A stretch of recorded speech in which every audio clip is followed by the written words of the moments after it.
Behold, a virgin shall conceive and bear a son, and shall call his name Emmanuel,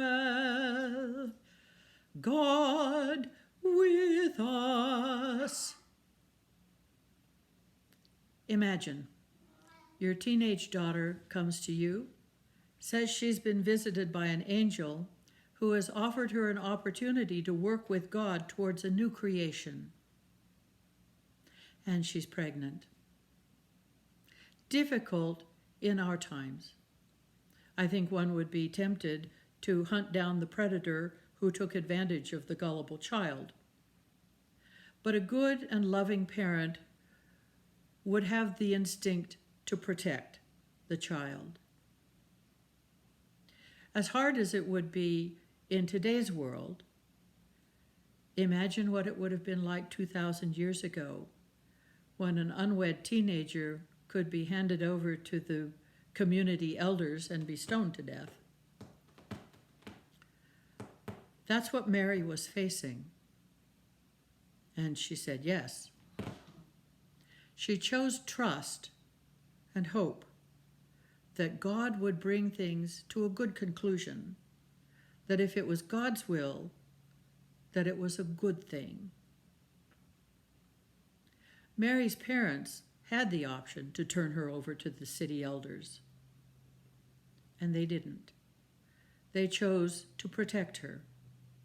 They sent her off to stay with her cousin Elizabeth, who was known to be pregnant, possibly as a way of protecting Mary from the gossip of the neighbors. But they also had to tell Joseph, the man of good reputation that they had chosen to be husband to their daughter. And he, like a good and decent man, chose not to hold Mary up to the ridicule and shame of the community. He was going to just quietly dissolve the contract that he had with her parents and move on. But he too chose to trust in an angel in a dream. And so the outcome was a child born who was to change the world.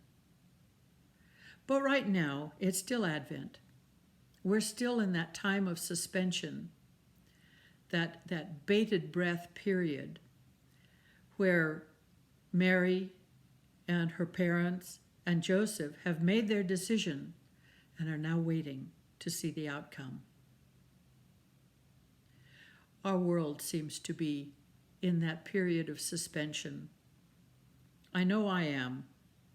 I know as I sit here talking to you, I wonder, I hope that soon I will have the chance to be given a COVID vaccine.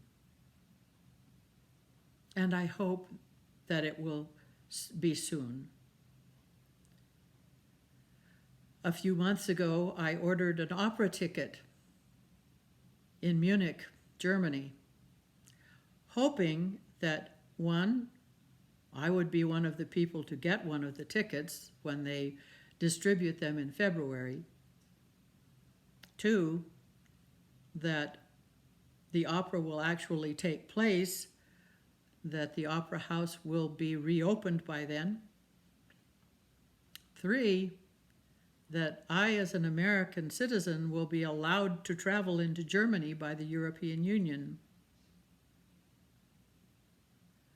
Living suspended between hope and fulfillment is something that we're all pretty familiar with today.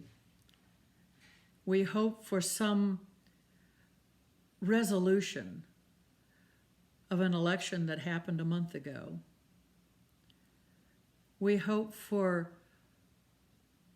a good outcome from the vaccination program that will bring an end finally to this pandemic, or at least get it under control. The whole world is living in Advent right now, suspended between possibility and reality. And we have the choice. We can choose to be suspended between fear and despair, or between hope and fulfillment. Let us at least consider choosing hope.